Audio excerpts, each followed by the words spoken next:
Baghdad শহর, আব্বাসীয় যুগের শেষ দিক। রাত তখন গভীর, বাজার বন্ধ, গলির মোড়ে মোড়ে তেলের বাতি জ্বলছে। মসজিদ থেকে তাহাজ্জুদের আজান ভেসে আসছে দূর থেকে। কিন্তু সেই আজানের কণ্ঠ যে গলিতে পৌঁছচ্ছিল, সেই গলিতে একটি মানুষ পড়ে আছে, মাতাল, কাদার মধ্যে, পোশাক ছেঁড়া। নাম তার আমার ইবনে মাসুদ। আমার একসময় ভালো মানুষ ছিল। বাবা ছিলেন আলেম, মা ছিলেন পর্দানসীন মহিলা। সারাদিন তসবিহ হাতে বসে থাকতেন, মাথায় সাদা হিজাব, 5 ওয়াক্ত নামাজ কখনো ছাড়তেন না। সেই মায়ের কোলে বড় হয়েছিল আমার। কিন্তু যৌবনে পথ হারিয়েছে, খারাপ বন্ধু পেয়েছে, একটু একটু করে নামাজ ছেড়েছে, তারপর শরাব, তারপর আরও খারাপ পথ।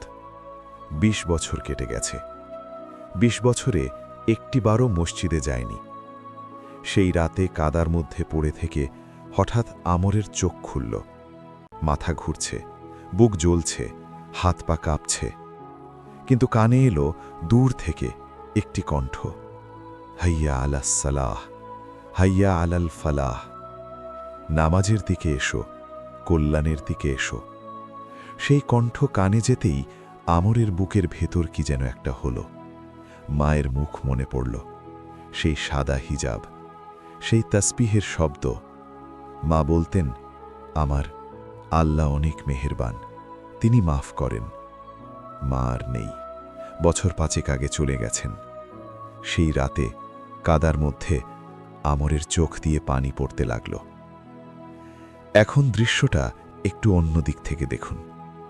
সেই গলিতে আমরের পাশেই দাঁড়িয়ে আছে একটি সত্তা, যাকে মানুষ দেখতে পায় না, ইবলিস। সে 20 বছর ধরে আমরকে ধরে রেখেছে। প্রতিটি পাপে সে ছিল, প্রতিটি ভুল পদক্ষেপে সে ছিল।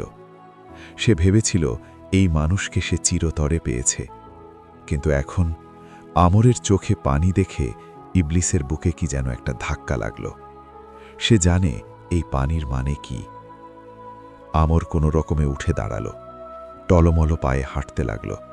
কোথায় যাচ্ছে জানে না, শুধু আজানের দিকে। মসজিদের কাছে এলো, দরজার সামনে দাঁড়াল। ভেতরে আলো জ্বলছে, কয়েকজন মানুষ তাহাজ্জুদ পড়ছে। আমর দরজায় দাঁড়িয়ে কাঁপছে। মনে হচ্ছে, আমি কি এখানে ঢুকতে পারবো এতদিন পরে, এত পাপ নিয়ে? ইবলিস তখন কানে ফিসফিস করল, তুই এখানে ঢুকবি? তোর মতো পাপীকে আল্লাহ মাফ করবেন? অসম্ভব, ফিরে যা। আমর থামল। কিন্তু ঠিক সেই মুহূর্তে মায়ের কণ্ঠ মনে পড়ল, আমার আল্লাহ অনেক মেহেরবান। এবং মনে পড়ল কোথাও একবার শুনেছিল, যে আল্লাহর দিকে 1 হাত এগিয়ে আসে, আল্লাহ তার দিকে 2 হাত এগিয়ে যান। আমর চোখ বন্ধ করল, তারপর পা বাড়াল, মসজিদের ভেতরে ঢুকল। কোনায় একটা জায়গা খুঁজে নিল, বসল। বসে থেকে কাঁদতে লাগল, শব্দহীন কান্না, বুক ফেটে যাওয়ার মতো। 20 বছরের পাপের ভার একসাথে চোখ দিয়ে বেরিয়ে আসছে। সে বলল মুখে ফিসফিস করে, ইয়া আল্লাহ, আমি জানি আমি পাপী, আমি জানি আমি তোমার অযোগ্য। কিন্তু তুমি ছাড়া কোথায় যাব? তুমি ছাড়া কে মাফ করবে? ইয়া আল্লাহ, আমাকে মাফ করো। মসজিদের বাইরে ইবলিস দাঁড়িয়ে আছে। সে আর ভেতরে ঢুকতে পারছে না। সে দেখছে আমর কাঁদছে, এবং সে জানে এই কান্না আল্লাহর কাছে পৌঁছে যাচ্ছে। সে জানে আল্লাহ এই কান্না ফেরত দেন না। 20 বছর ধরে যাকে ধরে রেখেছিল, সে আজ ছুটে যাচ্ছে। ইবলিস সেই রাতে কেঁদেছিল, কিন্তু তার কান্না ছিল হারের কান্না, ক্রোধের কান্না, হতাশার কান্না। কারণ সে বুঝে গেছে, যত বড় পাপীই হোক, যদি সে আল্লাহর দিকে ফেরে, ইবলিসের সব পরিশ্রম মাটি হয়ে যায়। মসজিদের ভেতরে তখন এক বৃদ্ধ আলেম তাহাজ্জুদ শেষ করে বসে আছেন। সাদা পাঞ্জাবি, লম্বা সাদা দাড়ি, মাথায় সাদা পাগড়ি। তিনি কোণে কাঁদতে থাকা আমরকে দেখলেন, উঠে এলেন, পাশে বসলেন। কিছু বললেন না, শুধু হাতটা রাখলেন আমরের কাঁধে। আমার চমকে উঠল, তাকালো।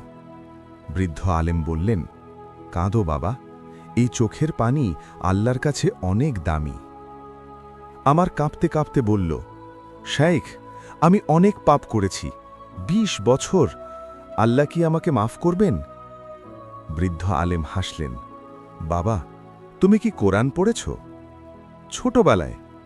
তাহলে নিশ্চয়ই পড়েছ। আল্লাহ বলেছেন, কুল ইয়া ইবাদিয়াল্লাযীনা আসরাফু আলা আনফুসিহিম লা তাকনাতু মিন রাহমাতিল্লাহ। অর্থাৎ, বলো, হে আমার সেই বান্দারা যারা নিজেদের উপর সীমা লঙ্ঘন করেছ, আল্লাহর রহমত থেকে নিরাশ হয়ো না। আমার চুপ করে শুনছে। আল্লাহ নিরাশ হতে নিষেধ করেছেন, তুমি কি আল্লাহর নিষেধ মানবে না?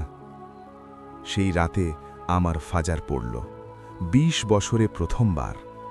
নামাজ শেষে সে আবার কাঁদল, কিন্তু এই কান্নায় একটা হালকাপনা ছিল, বুকের পাথর সরে যাওয়ার মতো। পরের দিন থেকে আমার বদলে গেল। পাঞ্জাবি পড়তে শুরু করল, 5 ওয়াক্ত নামাজ পড়তে লাগল, বৃদ্ধ আলেমের কাছে বসে কোরআন শিখতে লাগল। গলির মানুষ অবাক, এই সেই আমর, ২০ বছরের পাপী? আমার হাসত, বলতো, আল্লাহর রহমত ২০ বছরের পাপের চেয়ে বড়। মাস যায়, বছর যায়। আমার একদিন সেই বৃদ্ধ আলেমকে জিজ্ঞেস করল, শায়েখ, সেই রাতে আপনি আমার পাশে না বসলে আমি হয়তো উঠে চলে যেতাম। বৃদ্ধ আলেম বললেন, আমি শুধু পাশে বসেছিলাম, তোমাকে টেনেছেন আল্লাহ। যে মানুষ আল্লাহর দিকে এক পা আসে, আল্লাহ তার দিকে দৌড়ে যান। আর ইবলিস, সে সেই রাতের পর থেকে আমরের কাছে আর আসেনি, কারণ সে জানে যে মানুষ একবার সত্যিকারের তাওবা করে তাকে আবার সেই গভীরে নামানো কঠিন। তবে সে থেমে নেই, অন্য কাউকে খুঁজছে। এই গল্পে তোমার জন্য একটা কথা, তুমি যদি মনে করো আমার পাপ অনেক বেশি, আল্লাহ মাফ করবেন না, তাহলে মনে রেখো, ইবলিস চায় তুমি এটাই ভাবো, কারণ সে জানে তুমি একবার আল্লাহর দিকে ফিরলে তার সব পরিশ্রম শেষ। আল্লাহর রহমত সমুদ্রের মতো, তোমার পাপ একটা পাথরের মতো। পাথর সমুদ্রে পড়লে সমুদ্র ছোট হয় না। আজ রাতে যখন সবাই ঘুমাবে, একবার উঠো, 2 রাকাত নামাজ পড়ো, তারপর বলো, ইয়া আল্লাহ, আমি পাপী, কিন্তু তোমার রহমতের আশা রাখি, আমাকে মাফ করো। আল্লাহ সেই কান্না ফেরত দেন না, কখনো না। সমাপ্তি। নিশ্চয়ই আল্লাহ তাওবাকারীদের ভালোবাসেন। সূরা আল বাকারা, আয়াত 222। যে রাতে একজন পাপী কাঁদে, সেই রাতে শয়তান হারে।